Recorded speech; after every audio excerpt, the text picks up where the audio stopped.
moving somewhere, before I've had surgery or gone somewhere, she's made me whatever I wanted. I was the guest of honor in our house. I got to choose the meal. We had a sweet dessert. The whole deal. She served. So that night, when I chose to go to USC, I was what's called a preferred walk-on. So I didn't have a scholarship. I walked onto the team.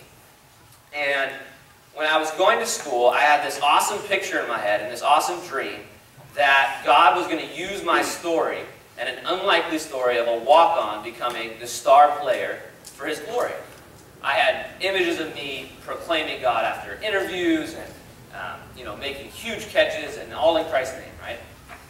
Great story. But God had different plans. He had way different plans for me. My job every day was to go out, and I would run the service team. And what the service team does is we imitate the offense of whatever team we were playing that week, so that the defense could practice against their plays. So if we were playing Oregon, I'd pretend to be Oregon's receiver and go play against our starting defense. Painful. And I would go home after practice and what am I doing? This is not the picture I had of playing USC football. This is not the picture in my head of playing football in general.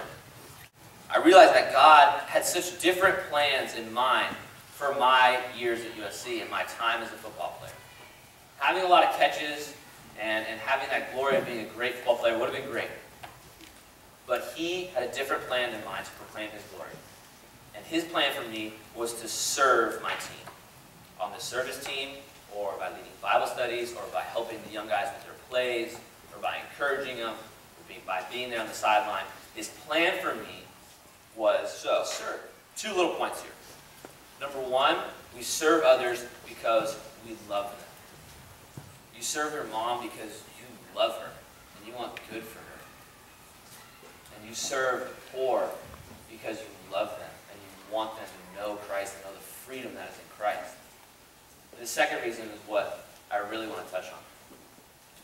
Matthew 25:40 talks about how when we serve the poor, when we do unto the least of these, we do to Christ. And so by serving your mom and your friends and your teachers, or by serving the poor, either one, you are serving Christ, and by serving Christ, you are showing Christ how much you love Him.